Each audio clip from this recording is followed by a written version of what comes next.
Right, come on, let's get ourselves going. Well, welcome everybody. Thanks very much for turning up again. And I didn't manage to put you off completely on the last session. Hopefully this one is kind of a real follow-on. So we really looked at that initial setup of kind of how we get the boat set up and what ropes we need to put on. And I'm delighted to welcome Daisy and Matilda. Give us a wave. Hello. Daisy and Matilda, who are currently in sunny Villamora. So they are out doing a training block at the moment, but have offered their time this evening to talk to you guys. So we are extremely grateful. You can see from the picture on your screen right now, the level that these girls are sailing at is well and above a level that many people on this planet will ever get to. It's something we can all aspire to, or maybe did aspire to back in the day. But they've got a huge amount of knowledge to pass on. So they're going to squeeze it all into an hour, which means I need to be quiet and move on from there. So without any further introduction, Daisy, Matilda, thank you so much for your time. Much appreciated. And yeah, kick us off. Over to you. Hello. It's actually not very sunny here in Baltimore. It was raining this morning, so don't be too jealous. Welcome to our talk. We're gonna talk to you first through upwind and then downwind, talk a bit about setup for each, and then we'll talk about the technique as well.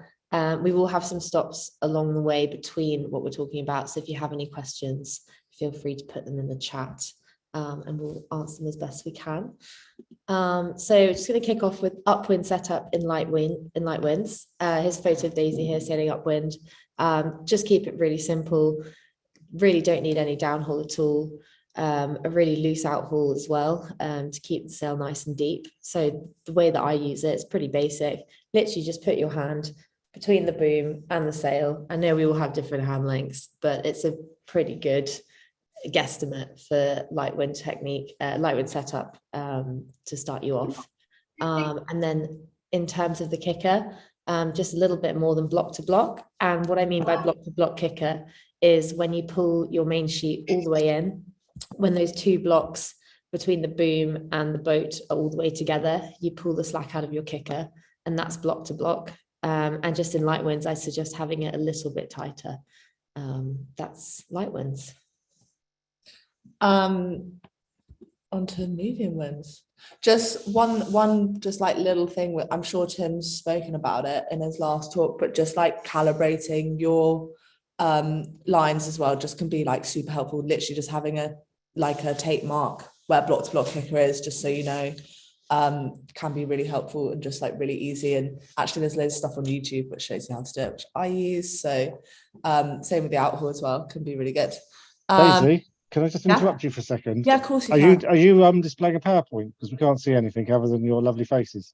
Oh, we are displaying PowerPoint. I can't see it, so I can. Okay. I can see it, Keith. Yeah. It's just you, Keith. Everyone else is saying I can see it. Excellent. Yeah, I can. Excellent. You're missing out, Keith. You're missing out.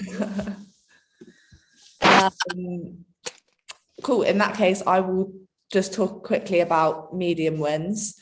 So yeah, basically we've got a little bit more wind than the photo above. And what we try and do with the downhaul is just pull the creases out of the sail. Like you can get these lines going across, which actually I do have, from like the middle part of the sail. And it's literally just pulling like the line just so it's a little bit tight, just to like make sure the sail's smooth the whole way down. Like ideally when it's not that windy, you don't need to actually pull any more downhaul on to depower the sail. You're trying to actually get as much power out the rig as possible. So just pulling the slack out of it. Outhaul, yeah, just as this PowerPoint says, like depends on the sea state. If it's a little bit choppier, so not just like your flat water reservoir lake sailing, then having a little bit more depth in the outhaul can really help to keep that sail powered up and keep you driving through the sea state. Like we've got loads of training in choppy stuff in like Marseille, and we've found that just, yeah, the deep outhaul just means that you can keep the boat driving. You're not like stalling over the chop and like slamming down on waves. So probably keeping it around the same as you would in light winds, using that calibration if you want to use your hand or different markers can be really helpful. And then, yeah, same with the kicker, just slightly more than block to block. If it gets a little bit windier and you feel like the boat is heeling to windward and you're having to ease the main sheet to keep the boat flat, that's probably when you want a little bit more kicker on, because you don't want those blocks to be going up, you want them to be going out. So here, if I were to ease my main sheet now, my blocks will go straight up into the air, which basically opens the leach and spills all the power in the rig. So if I did get hit by a gust and I wanted a little bit, and I wanted to ease that main sheet, pulling a little bit more kicker on just keeps the leach tension in the rig. So that's really key as well. Cool. And then strong winds, pretty basic, really. Max downhaul, max outhaul, and max kicker, as much on as you can get. You can see in comparison to the first two pictures, that sail's really flat. And the wind's just going straight across that. It's not too deep and you're not going to feel too overpowered. And then, like we talked about with the kicker, it just means that those blocks at the back of the boat go outwards when you ease the main sheet, which means you're actually depowering when you let the main sheet out. Because if you let the main sheet out and your blocks go up, then you're actually just powering up rather than depowering. So it's really important to get the kicker on a lot more than many people think. Yeah, so I don't know if there are any questions to do with upwind setup before we move on to technique. I've got one question, there's several questions now. I've got one question from Mathilde Phillips. What does block to block mean? So block to block is when you pull your main sheet all the way in and the two blocks at the back corner of the boat go together. And then you pull, and then if you were to do that without any kicker on, your kicker would be really loose and dangling. So while you have those blocks together, you pull the slack out of the kicker, and that's your block to block setting, which is what you might hear a lot of people talking about. So that's when we would put a mark on our kicker, normally with some tape, just so that we know where that is, so that when you're going around the mark, you can set it up from the offset. And then also, you know, in relation to block, how much or how little kicker you have on. That's what we mean. Thank you. I think that's it. So I think Tim's actually done a great job answering it as well. So well done, girls and Tim. That's it. Move on. Cool. So on to upwind technique. Talk about the light winds first. I'm going to show you a video. But in essence, what I want you to like keep an eye out for is the leeward heel that the boat has on, which means that the boat's not too flat and not crushing out all the power in the rig. And then also you'll notice in the light stuff, the sailor keeps the main sheet eased to also not stall the sail out. So give me a second while I try and flip to the video.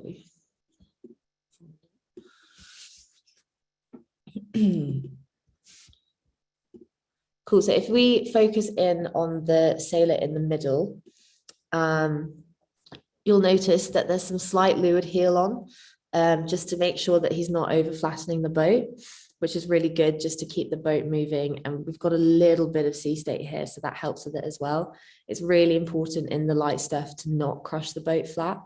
And then you can see he's actually really active with the easing of his main to try and keep the boat going through the light stuff. So we'll just watch through that again. You can see I'm actually the boat to leeward and I'm very flat here. It's not the finest video of myself, but this was a while ago. But that was actually our biggest take home from the day, was just in the light stuff, just keeping on a little bit of leeward heel to keep the boat moving and going through the water for as long as possible. Daisy, I don't know if you had anything to add. No, just remembering how much Enzo smashed us. Yeah, this boy is 85 kilos in the middle of two 70-kilo girls, absolutely smashing us in light winds. So if your technique and feel is on point like his, then it doesn't matter how heavy you are, to be honest. But yeah, that's kind of the main stuff for light winds. And then another thing, just really keeping an eye on those telltales. So when the telltale on your side starts flapping, that means you're too close to the wind, so you need to bear away slightly. And then when the telltale furthest away from you is flying, that means you're not quite on the wind, so you need to push the till away and head up a bit. And then the light winds, like it requires so much concentration to really keep an eye on those telltales because they'll tell you how you're sailing in relation to the wind, but they'll also start flapping all over the place if your sail is stalling. And that's when you just need to get a bit of leeward heel on and ease the main sheet a little bit. Girls, before we move on, there's a couple of questions that I'd quite like the answers to as well that are on the chat. Keith, could you just go through a couple of those questions? Sure. So I got one from Veronica Flat. So going upwind, do you ever have your kicker looser than block to block? So do you ever actually have it looser? So is the main sheet looser than block to block? Ever upwind? No, I personally don't. So block to block, would probably look like your blocks are going up if you eased. And I don't think you ever really have a situation where you want your blocks to go directly up when you're using the main sheet. You can see the boat in the middle, the blocks are ever so slightly going out diagonally. And that means he's got a bit more than block to block kicker. So it can actually be really effective to have a bit more kicker on than you think in the light stuff. Okay, thank you. So one from Tess McKenney. Why is flatboat bad? In light winds? Getting a bit more technical here. When it's this light, it's just a little bit more forgiving, is what we say quite a lot of the time. Like if you have a really flat boat and it's really light winds, it's very easy for the boat to come on top of you. So like the boat would it would just come on top of you. And that's when your foils lose their grip in the water. And that's when you slip sideways really fast. So basically just having a little bit of leeward heel just prevents that from happening. It also allows you to kind of squeeze the boat flat in moments when the pressure's is coming up a little bit. And that can really help with just like getting a bit of speed on and accelerating. But yeah, it's more just like preventing the boat from coming on top and slipping sideways, because it's so light, those foils gripping in the water is so important. And we're only talking about like a couple of degrees of heel. We're not talking about loads. A lot of the time people will put loads of heel on to try and feel something in the rudder because it's so light. But we're not saying like loads and loads of heel, just a little bit to prevent that rig from coming on top and slipping sideways. That's why really. Okay, question from Robert Thorpe. What is the middle boat doing with their main sheet to go well? So we'll play the video again. There's a lot of easing out. So basically whenever he's easing out, it's when he feels that the rig is stalling. So he doesn't feel as much pressure in the rig. So he's easing out ever so slightly. And then when he feels the pressure coming on again and he feels that the sail's not stalling anymore, he brings that main sheet back in to squeeze back in the pressure in the rig, if that makes sense. If you can explain it better. Well, just essentially what you're doing is you're helping the wind across the sail.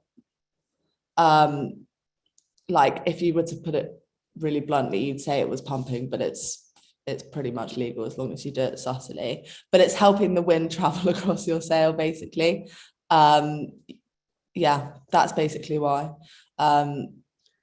Yeah, and if you just keep your main sheet blocks pinned in the whole time, you're never really giving your sail the chance to breathe. And the second you do go too high or you do over flatten, you're kind of just choking the sail by keeping it pinned in the whole time. And equally, if you keep it eased the whole time, you could be spilling power. So it's sort of a fine balance that you learn to feel in the lighter stuff. Okay. Laughing at us. A question from a question from Poppy Luxton. What's the max wind speed you'd add leeward heel for? That's a really tricky question. We've actually been playing around with that a lot here in Villamora. I think almost the second you're hiking, you don't want leeward heel. But then there is a bit of a caveat sometimes when it is medium, when it's 10 knots and you're on the hiking strap, if a bad set of waves comes through, then you might have to put on some leeward heel to get the boat moving again and then flatten it off. So that is it's really dependent on, it is really dependent on the feel of the boat. And if you feel like it's stalling, and if you are feeling like the boat's coming on top of you a lot and you're at risk of the boat coming on top of you, that's sort of how you'd probably judge if you need a bit of leeward heel on. Okay. Eleanor Gunton, wants to know, please can you go through the telltale technique again? Telltale technique. Yeah, Daisy, you can do it this time. So you see on your sail here, we have a telltale that's on the windward side, so the side that's closest to the wind, the one that I'm looking at. And then there's a telltale on the other side of the sail, which is the leeward side. Basically, when your boat is sailing too close to the wind starts to fill in from the other side of the sail, and basically this telltale will start flapping. So you want them both streaming, going direct. Can you guys see our mouse?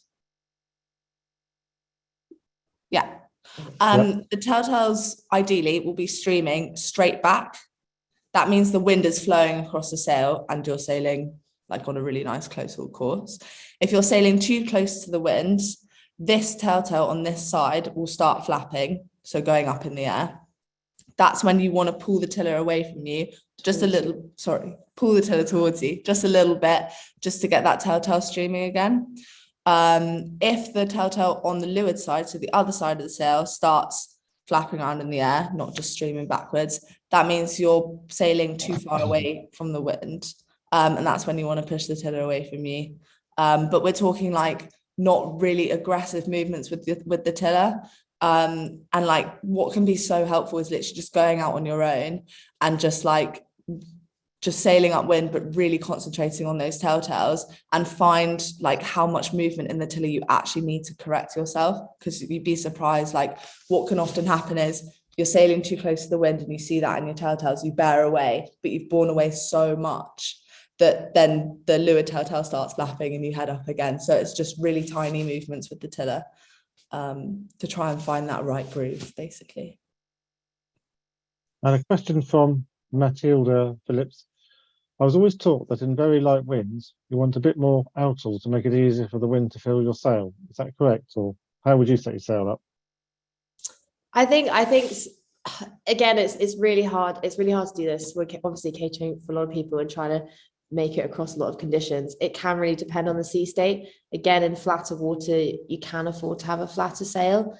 But then, like we said, in a bit of sea state and in the lighter stuff, you need some depth in the sail in order to just allow it to all be a bit more forgiving and prevent the sail from stalling out as much. So I personally, a hand length between the boom and the sail is always how my standard setup for light breeze.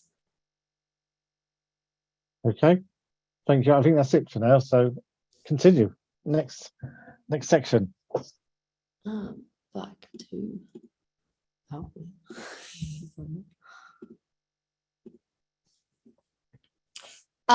so yeah, just a bit on upwind technique in medium winds. So it's really important when the wind is up a little bit to have your focus on what's coming down in front of you, whether it's going to be a gust, so more pressure, or a lull, so less pressure. And you can see this by how dark the water is. So a gust will be like darker water, can often be a bit more ripply. That means there's more wind coming. Equally, a lull will be like a lighter patch of water. The water can look quite flat and like quite calm. So that helps to tell you like what pressure's coming. That will then help to tell you like how you need to adjust your body weight. So obviously in a gust, that's when there's going to be more wind in the sail. So we need to counteract that force with our body weight. So getting butts over the side and getting hiking, our favorite thing to do in lasers, to try and keep that boat flat when that pressure is up. And equally in the lulls and the light patches, that's when we might have to sit in a bit because the power in the rig is going to decrease and the boat again could like come on top of you, and that's when the foils lose their grip and you start slipping sideways. So adjusting your body weight in terms of what's coming down, adjusting your controls as well. So when the pressure's up and you've got a gust coming, that might be your chance to put a little bit more downhaul on or a little bit more kicker on, just to help you keep that boat flat. And equally, if there's a lull coming, that's when we want to let the downhaul off. That's probably your primary thing that you do. If it's a massive lull, you might adjust your kicker as well, depending on how big that pressure change is going to be. But basically what you're trying to do is you're trying to just keep the boat at the same consistent angle, regardless of whether there's a gust or a lull coming, and using your body weight and changing your controls can be a really good way of like helping you do that. And then, yeah, just keeping the boat as flat as possible is super key. We have got a video as well. Go back to that.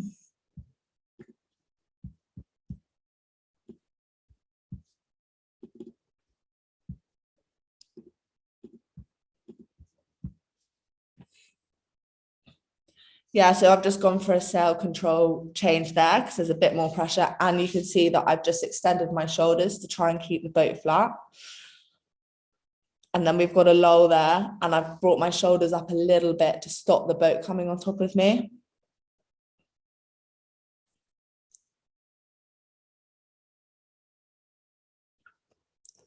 And again, just sitting up when that pressure's off, trying to keep that consistent heel the whole time. So not having moments where the boat lurches because I've reacted, rather than seeing the pressure change and making the body adjustment or setup change before the pressure actually hits the boat, is really, really important for that consistent heel.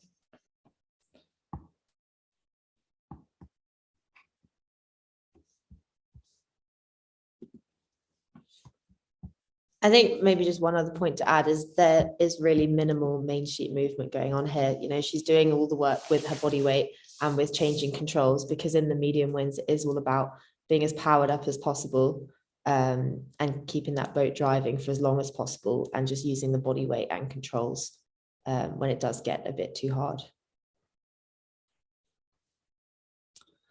Nice. Any questions for medium wind technique?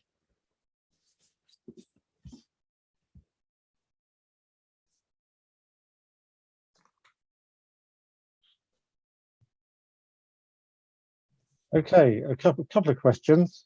Jeff Davis, can you talk about what you're doing with the tiller over the waves in that clip? Yeah, so basically what you're trying to do when you have waves coming is to keep the bow connected to the water the whole time.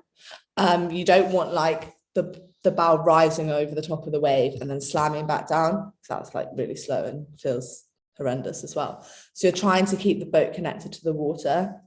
So basically your go-to is, as the wave is approaching and you're going up the wave, you push the tiller away from you. As you get to the top of the wave, you pull the tiller towards you, and that will help keep the boat connected to the water as you go over the wave. Again, it's like quite subtle, small movements. Like this is more chop rather than big sea state, which we sometimes get, where the steering will be more aggressive and the tiller there'll be a lot more movement. This was more a little bit choppy, so probably smaller movements, maybe a little bit faster, just to try and keep the bow connected to the water.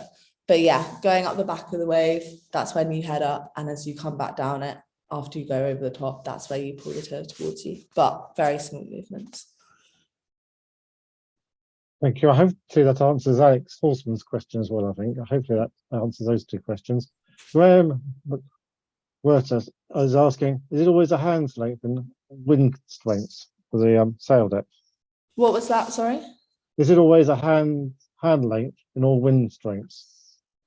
Not necessarily. I mean, I don't do mine in hand length. I've got tape things.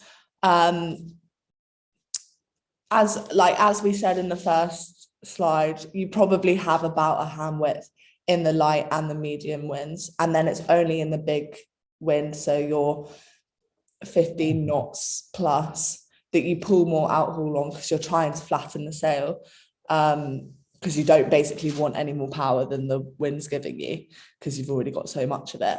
So yeah, just as a rough guide, a hand width in the light and the medium stuff up to about 15 knots is probably optimal. If you get to like 13, 14 knots, it's starting to get a bit windier and you're feeling like you're really struggling to fight the boat with the power, and you've already got like downhaul on, you've got a bit of kicker on as well. Maybe just a small adjustment with the outhaul too. But it just depends on the feel, really. And I think that the flatter the sea state, the earlier you can start to pull the outhaul on. Yeah. It's only really in choppy stuff or wavy stuff that you want to try and have a bigger depth in the foot of the sail, so having a slightly looser outhaul. I definitely never have it looser than a hand length probably, if not only slightly. So yeah.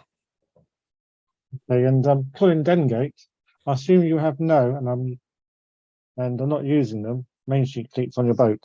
They hurt to sit on. No, I've actually seen a couple of people out here have them anyway. No, we don't have them, mainly because I think it encourages bad habits, like cleating your main sheet when you shouldn't, which I used to do. And also when you tack and you jump out onto the other side of the boat, it actually really hurts to land on. So what I used to do when my boat would come with cleats on it was just unscrew them and then just fill in the holes so your boat doesn't leak, with some gel coat. But yeah, wouldn't recommend sailing with them. Okay, no, hopefully that answers that question. Thank you. Do you want to continue? Yeah, we'll move on to heavy Next one. winds. Cool. So strong winds is pretty simple, but pretty bloody hard. Hike as hard as you can. And the biggest thing for me, especially that I've learned throughout like my whole youth career and stuff, is at the end of the day, when you physically just can't hike as hard anymore, that's fine. But that's when you've got to think about other stuff in the boat that's going to help you keep the boat as flat as possible. So using the main sheet is probably your biggest tool when you can't keep your body weight out anymore. So we'll just have a look at a video that will hopefully show you that.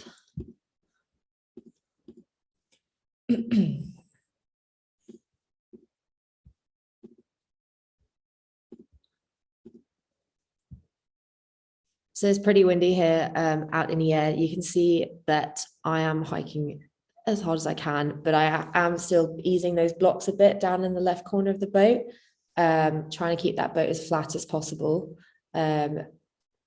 This is by no means perfect. I definitely still have a bit of heel on, but you can just see how active I'm trying to be with the main sheet whenever I feel like that boat's going to heel over, not being afraid to ease the blocks and actually just keeping those blocks eased for as long as I need, if I'm not able to keep the boat as flat as possible. You can also see how flat that sail is with the outhaul, downhaul and kicker on max, as max as possible. But yeah, hopefully this video just highlights how active you can be with your main sheet. And you can even ease it further than that. I'm just trying to keep my shoulders out for as long as possible. And then the thing in my head is when I can't keep those shoulders out anymore, just really using that main sheet as much as possible to keep the boat flat and driving. Yeah, your main sheet is your friend when you're feeling tired. And actually one of my first youth squad coaches said to me was, you know what, Matilda, forget hiking, you're rubbish at it. Just focus on your main sheet and really use the main sheet to keep that boat as flat as possible. Because as soon as the boat starts heeling in the breeze, that's when you are going to start slipping sideways into other boats, and it's going to be a lot harder for yourself. That's sort of the main point really for wind, other than hike hard. Use that main sheet to keep the boat flat. And also, just to add on to that, you won't be able to use your main sheet if you don't have enough kicker on. So don't be afraid to grab that kicker, put your foot up against the cockpit and yank it back as hard as you can. And if you're struggling to get under the boom and the tack, don't be afraid to let it off. Just make sure you try and get it back on again as quickly as possible. Yeah. Thank you, girls. Just one question from Thomas Cockford, and going back to this hands length, you seem to have hit upon something here. How does hands length apply to standard and 4.7 rigs? Good question. Standards, to be honest, gonna put my hands up, I have no idea, I've never sailed one before. 4.7s, the sail is smaller and definitely a lot flatter, and you've got the bent mast. So you probably, I mean, also as a 4.7 sailor, if you think about it, your hands are a bit smaller, so you actually probably won't have as much outhaul off anyway as I'm talking about in the radio in the ILCA 6. Yeah, I think the sail's already flatter in the 4.7, so you're probably not going to have as much outhaul off. And to be honest, you're going to have to ask Tim about the standard with that. Yeah, sorry, I was typing away. I've kind of just caught the end of that. I think with the ILCA 4, one of the biggest dangers is the rig is cut shorter on the boom. So if you measure it in the same part of the boom as you do for the ILCA 6 and ILCA 7, you're actually measuring it proportionately further back in the sail. Whereas the ILCA 6 sail and the ILCA 7 go right the way to the end of the boom, the ILCA 4 sail doesn't. So you've just got to be aware of that, kind of about how much and how deep you measure it from there. But I think with the ILCA 7, it's a very deep sail and it's a very powerful sail. So generally getting rid of the drag and getting it pretty flat pretty soon is the most important. Thank you. Todd Brady Gales, he's got a carbon top section. But any worries about bending the boom with the kicker? Always.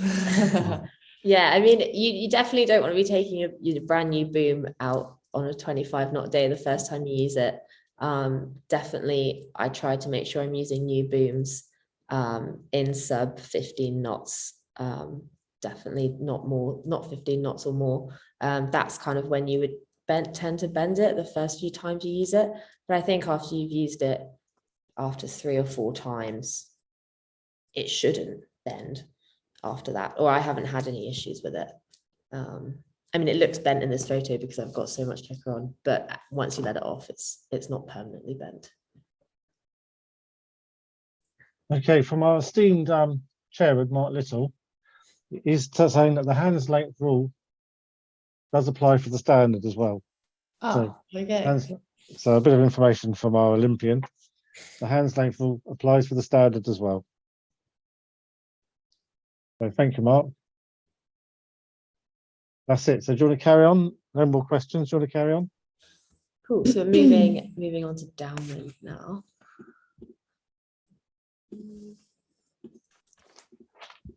So setup, again, a bit of a tricky one to cover, but in essence, downhaul, once you've gone around that mark, you really just want to get that downhaul off as quickly as possible, and outhaul off at least a hand length, if not more. I basically have a mark on my boom where one hand length and where 2 hand lengths are. And normally on the downwind, I have my outhaul set at 2 hand lengths between the boom and the sail. And then kicker about 3 inches looser than block to block is probably a rough guide of where you'd put it. And then again, when it's really light, you might have a little bit looser. And then when it's really windy, you might have a bit tighter if the boat's feeling a bit unstable. But on the downwind, you'll always have your kicker looser than block to block, which is when it's really helpful to have that tape marking on your kicker. If you line a bit of tape up with your kicker block where block to block is, then when you're on the downwind, you can see how much you're loosening it in relation to block, which will help you understand, set up a little bit easier downwind. Yeah. And just so that we'll talk a little bit about light winds technique. I think the biggest thing when it is light winds is everything just needs to be really smooth and simple. And avoiding dead downwind is sort of step number 1. So dead downwind is when the wind is coming directly behind your sail. And it's just in the light stuff, it just means there's no flow of the wind going across your sail. It's just going into your sail and then stopping. And it's not the fastest angle. The fastest angle to go downwind in light winds is by the lee. So this is when you go around the mark, you're sailing downwind, and then you pull the tiller towards you to bear away even more. That's when you're going by the lee. So not pulling it towards you so much that you're about to jibe, but you're just sort of on the edge of jibing. That's when you're really hard by the lee. And a nice little thing, if you have a wind indicator at the top of your sail, if you were to look up at it, your wind indicator would actually be pointing towards your sail. That's how you would know that you're on a by the lee angle. But unfortunately, if you're on a by the lee angle, it probably means you're not heading directly towards the mark. So you have to have a little bit of a play around with jibing, which is what we'll show you in the video.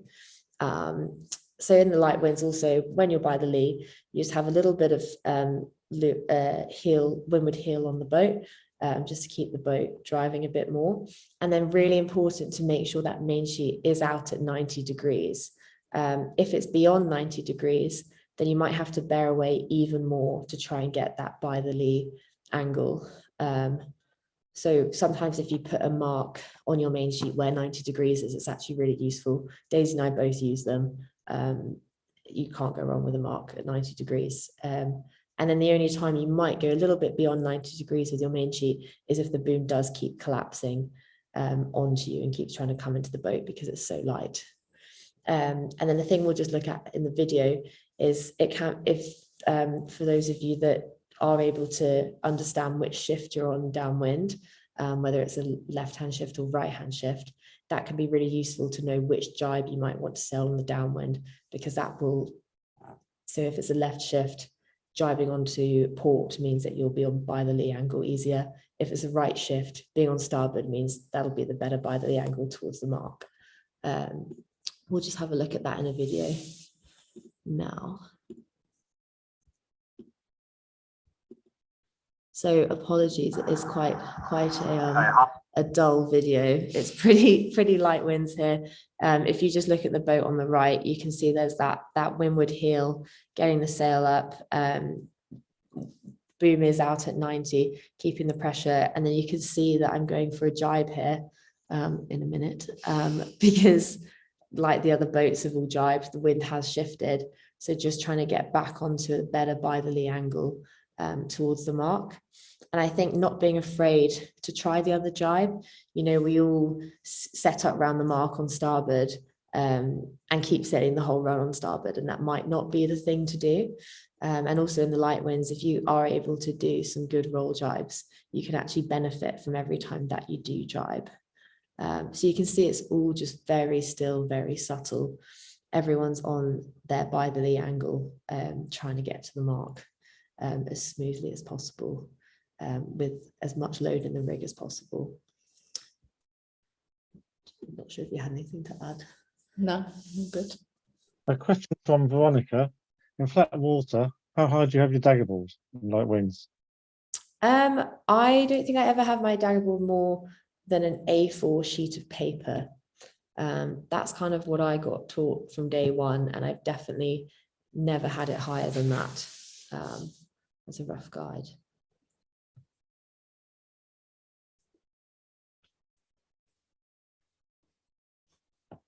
Okay, Tim Hulse has come back and said portrait or landscape? Portrait or landscape? Portrait, yeah, definitely never have it higher than a portrait piece of A4 paper. Thanks, Tim. So you're all wondering how high, what portrait is it? The other question is from Stephen Shelcroft. Do you ever use S-turns downwind? Yes, we use S-turns. Tend not to do it in the really light stuff, because actually sailing through dead downwind is really slow, and it's really hard to keep pressure in the rig and keep the flow of the foils when you're turning between by the lee and reaching and on the dead downwinds. It's something you might do a bit more maybe in the medium conditions, or if you have waves to surf. I guess the reason for doing S-turns is because you can't sit by the lee the whole time, because there is a mark at the end of the day that you've got to get to, and you'd be pretty lucky if the by the lee angle took you there the whole way. But yeah, and this really light stuff, I wouldn't be doing S-turns.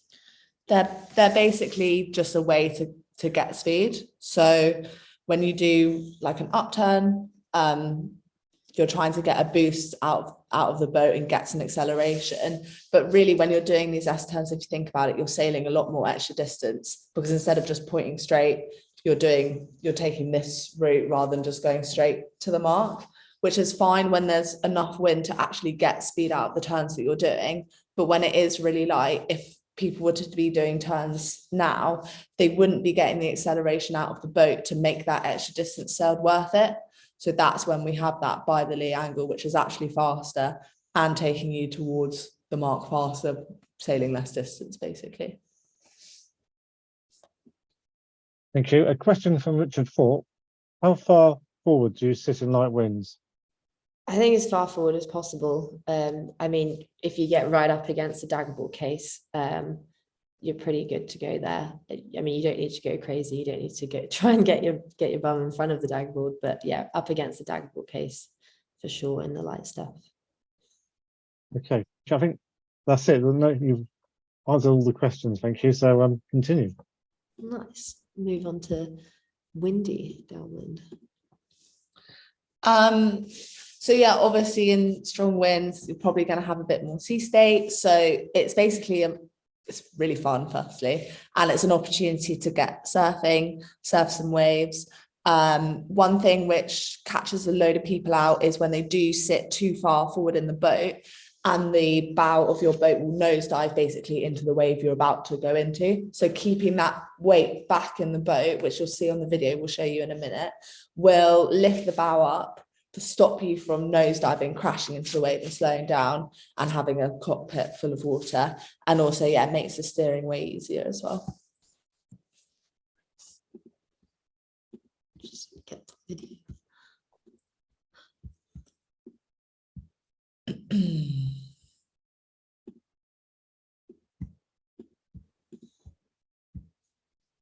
So yeah, you can see I'm really far back in the boat in this one, and you can see the bow's actually lifting out of the water. I know it's dive in a second, but anyway. So that's a really important point. Also, the boat's really flat, like it's really windy, so chances of capsizing are a lot higher. You don't want to have that heel on that we talked about in the light winds. You want to keep that boat nice and flat. So moving your body a bit over the center of the boat just really helps with that. And you can see as well, obviously there's a like surfing the waves here. Main sheet movement can really help with that. So you can see the leech of my sail, the back of my sail is almost flogging quite a lot, which help. It's basically when you release the main sheet quickly, but not so fast that you're going to capsize, you open up that leech. It's called a reverse pump. It basically pumps the air out of the rig and allows you to shoot forward. And that can be really effective when you're just going onto the top of the wave and you're trying to help the boat surf down it. That's when using a pump of the main sheet can really help with that. You can see how dynamic Daisy is here as well. She's getting her weight forward a little bit just to push her nose down the wave, and then she's making sure she gets her body weight straight back out again to avoid the nosedive, which is really important in the wavy stuff. Any questions on that? Brilliant. So a comment from Mark Little, which I totally agree with, I'm sure everybody else does. Great video. So well done. Very impressive. It's from a couple of years ago, actually. Good old Weymouth Bay as well. So hang on a second. They're all coming in now. So a question from Christine Stratton. How do you stop your boat rolling downwind? Are we talking we're talking in the light stuff? I think we're probably talking in the windy stuff. The windy stuff. Windy stuff. You probably will have a bit too much main sheet out if your boat's like tipping all over the place. That's when that mark of 90 degrees can really help. So just to clarify, when we say that mark, I literally just use a Sharpie pen on shore, literally get a friend to help you rig up your main, pull the boom across so it's at 90 degrees to the boat, and then just put a little marker on your main sheet. I have one at the block where the main sheet goes through the boom and one at the ratchet block as well, just so like cover all bases. And yeah, basically if that main's too far out, that's when you'll have like tipping all over the place. So yeah, just pull that main sheet in a little bit more. That will really help to stabilize the boat. Also, if you're finding you're tipping around loads, that's when you might want a little bit more kicker on, and maybe daggerboard down a little bit as well will help with that. Okay, question from Felix Harris. You may have answered, I'm not sure. Is there a good way to stop a death run? React quickly. Don't do the automatic reach for the other side, because that almost, and especially you normally go with your front hand first, because actually you just end up dumping your main and you just go even further into the death roll. That's kind of a big thing that, I mean, I still do as well. It's really hard to think about it in the moment, but when you do feel like you're going for the death roll, you've just got to pull that main sheet in, try and get your weight to the other side without easing the main sheet. And then there is a little trick some people talk about, is actually bearing the boat away even further. But I don't know if that's just a myth. Someone showed me quite a cool video of someone saving a boat like that before, but I've never done it personally. I think the biggest thing is just from the get-go, if you are feeling unstable and like you might death roll, you've really got to have that boat as flat as possible all the time. Have the main sheet in a little bit more than 90 if you need to, and making sure the kick is not too loose. Just as a side note as well, because a lot of people have been talking about death rolling and having the boat rolling all over the place. One thing which actually just that I've learned with downwind sailing when it's really windy is just go for it. Like, you're actually way more likely to capsize and death roll if you're being quite timid. Like, if you were watching the video, you basically see I just chuck the boat around. Like, I'm in control of what my boat's doing. I'm using my body loads, and basically I'm being like, I'm in charge of this boat. It's not going to tell me what to do. Whereas if you sit there a little bit scared that you might death roll, that's actually it means you stiffen your body up loads. And if a gust were to hit, you're actually way more likely to capsize, because you're not able to react fast enough to keep that boat balanced and keep that boat flat. If you do capsize, you'll probably be absolutely fine. It's almost just attacking it and seeing it as fun rather than the chance of capsizing being high. Would be my biggest piece of advice when it's windy, is just go for it. Great advice. Gareth Edwards wants to know, daggerboard all the way down? The question, daggerboard all the way down? I wouldn't ever have it all the way down. If you are putting it down for the stability, like Daisy's talking about, what's that, 4, 5 inches, maybe? Yeah, a little bit up still. We're back to the A4 paper, are we? Half an A4. Yeah, there we A5. And John Hallwood, what do you think about tying your kicker to the daggerboard? Yeah, mine is tied. You've got to be careful with the rules. You can't tie your daggerboard to the daggerboard elastic. I only knew that because someone else actually got disqualified for it. So don't tie it to your daggerboard elastic, but yeah, by all means tie it to your daggerboard. I have it there actually mainly because, yeah, it stops the kicker tail from falling in the water, so you're not having to reach forwards every time in the downwind and worried about nosediving. And then equally upwind, when you go for attack, it's not over the other side of the boat and hard for you to go in and get it. So definitely tying the end to the daggerboard is good. Something I question. My brother for. It's not. Yeah, I was just going to say, Mish, if you're watching, tie your kicker on to your daggerboard. I think he is watching.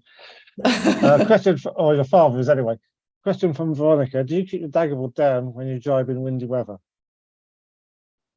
No, is the short answer. I leave it. Yeah, I leave it. Yeah.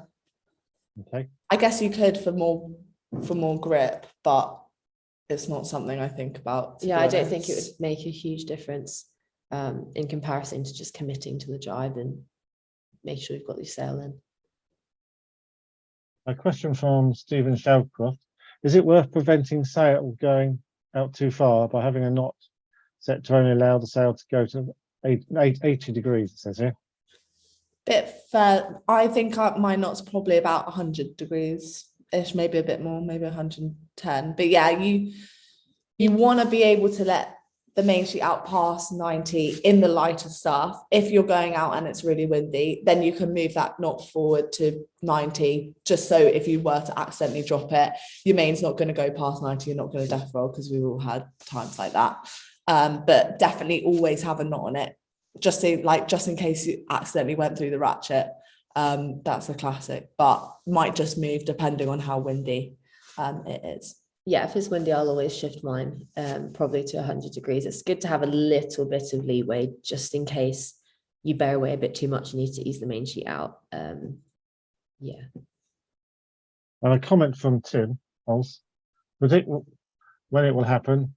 Gus, look behind, bear away, waves, etc. Get one step ahead of the boat. That's Tim's comment. Wise words. I'm sure it's that they are. So Yeah, to be fair, that's actually one thing we probably didn't point out in the video. That's just become natural to the two of us. But that, like you would see if we play it again, like there's a lot of Daisy looking around behind her. Hopefully she does it in the next few seconds. Maybe not. Okay, well, downwind, don't forget to look behind you, see what's coming. And like Tim says, be prepared. So you, like Daisy said, you're in control when it comes and you're ready for it. Okay. I think that's. Thank you. Do you want to, that's the end of the questions for now. So if you want to continue, brilliant. I mean that's laser sailing, really. ILCA sailing, sorry. Yeah, that's sort of our main top tips, really. I'm afraid, yeah. Right. That was amazing. That's really, really good. I think whilst I'm talking now, Keith, a few probably questions might start popping up as I'm just padding it in. Oh, I can see a couple coming in now about where the S turns. I think should we just open the floor up now just for 5 minutes, because we paid them, I think, £1,000 for the hour. So you know, might as well make the whole hour work. I think it's costing us hundreds of pounds, is it? Or if they're lucky, I might buy them a brownie next time. That might be the limit. But yeah, if anyone's got any questions now that they could fire out, it's not often we get to pick kind of brains such as this. So please feel free to throw a question or two in before we wish them all the best for their coming season. A question from Chris Mays. Where would the S turns come in? I thought this might turn up. S turns, yeah, we actually deliberately chose not to talk about them because they are really complicated to explain. And it just really depends on the conditions at the end of the day. But definitely, yeah, like Daisy said, when the breeze picks up maybe 10 knots onwards, and you can use the wind to get a boost out of the S turns. So an upturn is when you head up onto a broad reach and you use your body weight and heel on the boat to do some leeward heel, head up, pull the main sheet in, and then you pump it flat. And then you go straight back into a bear away and get loaded by the lee again. That's in essence what an S turn is. And it's sort of as soon as you get to 10 knots, when there is enough wind, that you're going to gain out of doing the turns rather than just sailing more distance and not gaining any speed. Thank you. Question. Oh, this is probably a question for Mark, actually. If Mark's still around. Could you do a sales pitch for the UKLA? Why would you join? What benefits do I get? Am I sure there are a number of non-members on this Zoom session? I believe there are a lot of non-members on this Zoom session, so answering that question, but I don't know if Mark wants to do a little sales pitch for why he should join the UKLA. If nothing else, make videos like you've just seen, is my opinion.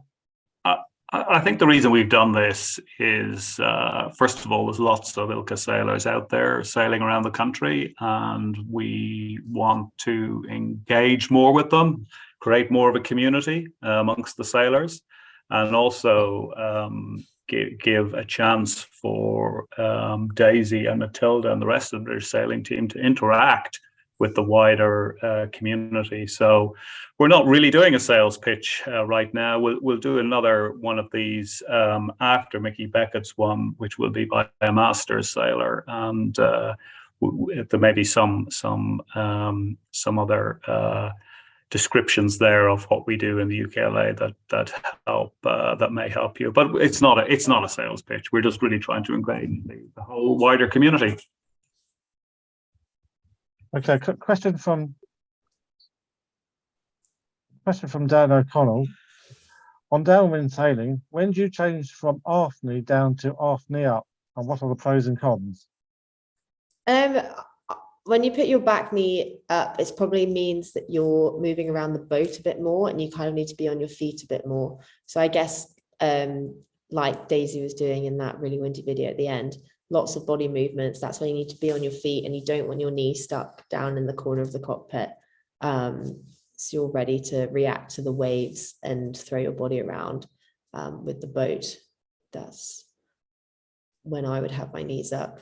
Knees down is probably that first video in the light stuff when you're just by the lee and you're not moving your body, that's when you can have your knee down.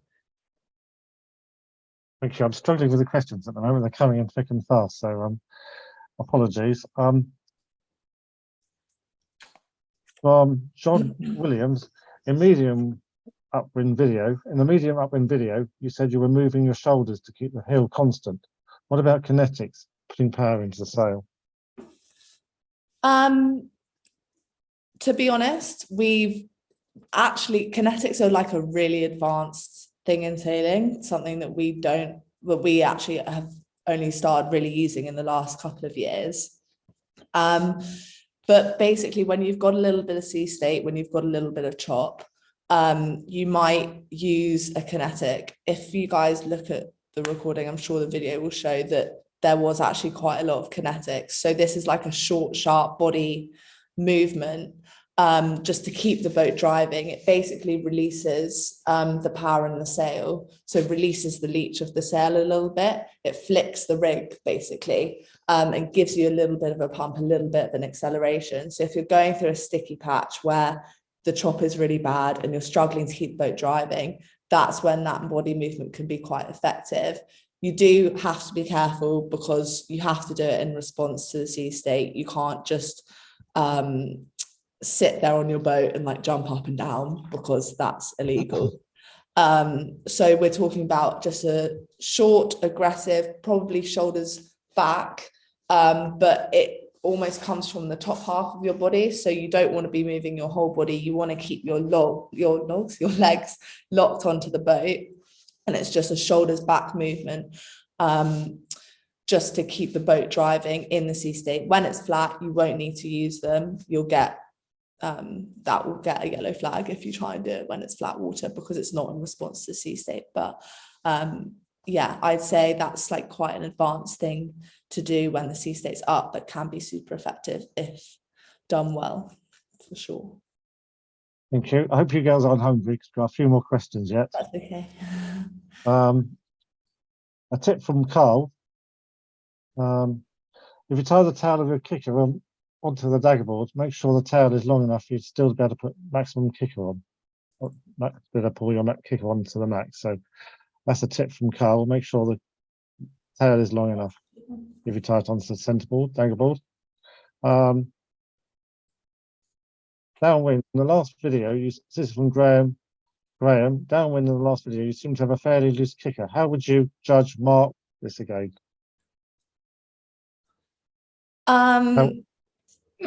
Well, like Matilda said, when it's a little bit windy, you probably want a little bit more kicker. Obviously, it's past your block to block setting. You want the leech, so the back of your sail, to be moving a little bit. If you've got too much kicker on, that leech will be really tight, and basically you're stopping any airflow from going past your sail. So you want enough kicker on that there's a little bit of movement. But like we said, if you're rocking loads and feeling really unstable, that's where you just pull a little bit on. We're not talking about loads like upwind, always less than that. But having a mark as well, just going out and finding out a setting which is good and making a little mark on your kicker can be really helpful. The classic is like going around the woman mark when it's 15 knots and letting all your kicker off and immediately death rolling. So that's a good thing as well, just to point out, is just knowing how windy it is when you're rounding a mark and when you're initially doing those settings, not letting too much off or not letting enough off. And that's when those calibrations can be quite helpful. Just with the kicker calibration, the easiest way to do it on shore, you've got your boat on shore, everything's set up, pull that main sheet in all the way so the blocks are together, and then the block on your kicker that connects your primary line and the secondary line where they're both attached to, that should be about halfway down your kicker, and then on the middle line you can put a bit of tape in line with the block, and then you know when that tape and the block line up together, that's block to block, and then you can gauge on the water what it looks like for different settings. Okay, I think this is a question we're all interested in. This is from Matt. What are your plans for Olympic build-up, the Olympic build-up and selection events, etc.? Oh, Or what are your selection well, events? Yeah, we're not allowed to tell you that. Lips are sealed, unfortunately. Yeah, not allowed to say what our selection events are. But so our plan over the next few months, we're currently in Villamora for a block of training, head out to Palma in March for some training. And then the big events of the season get going in April. Got the Princess Sophia Regatta, which is the first big world sailing event that all the Olympic classes will be at, all the top sailors will be at. So that's our first major event of the year. And then the big event of the summer is going to be the World Sailing Worlds in The Hague in the middle of August. And again, because it's the year before the Olympics, all the Olympic classes are going to be there, which will be really exciting and should be good fun.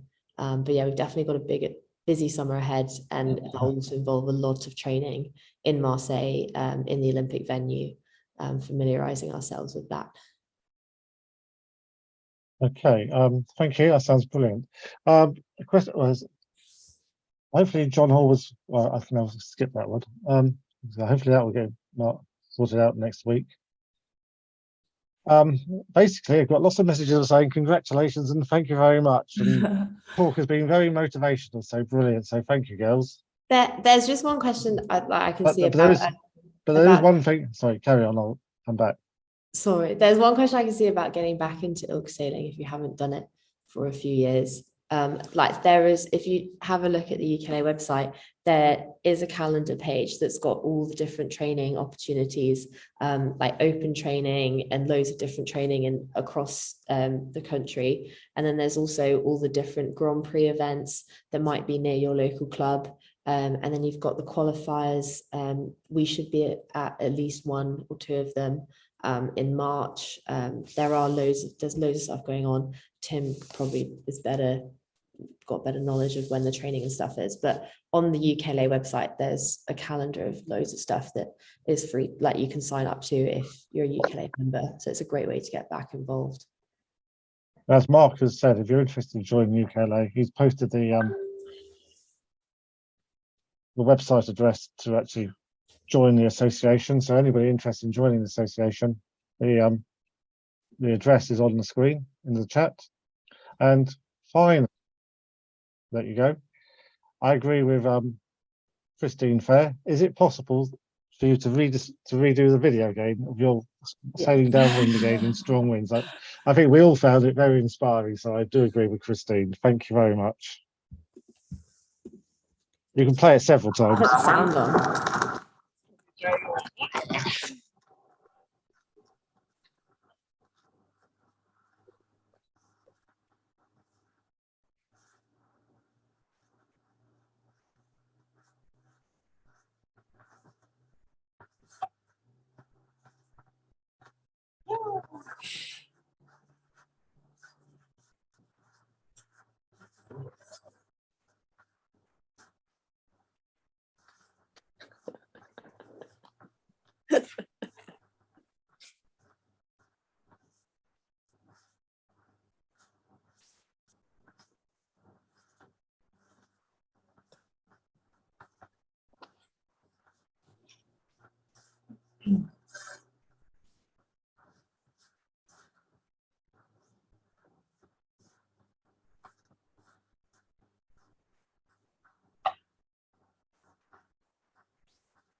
Quick transition turns here, just mention a thing what days he's thinking with regards to them.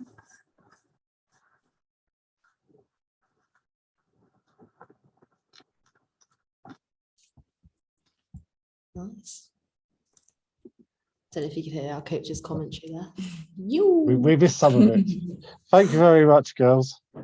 And it was Thank you guys for all turning up. We were worried we'd only have 10 people. That's all you had, really. Plus another 100 and so. No, thank you very much. I think all the comments as you're seeing say it's very inspirational. So I know I found it very inspirational watching some of your videos. So well done, girls, and thank you for your time. And I Thank think you. I think you've motivated a lot of people. I'm going to ignore the comment from your father, by the way. Yeah, we just read that one. What one are you talking about, Dad? There are too many. Too Well, if you many. want to display it, I'm sure people will like it, but I'm ignoring that one. Well, thank you, everyone. Thank you very much, girls. Good job, you. girls. Good luck for the rest of the Thank you. season. Thank you. Thank you.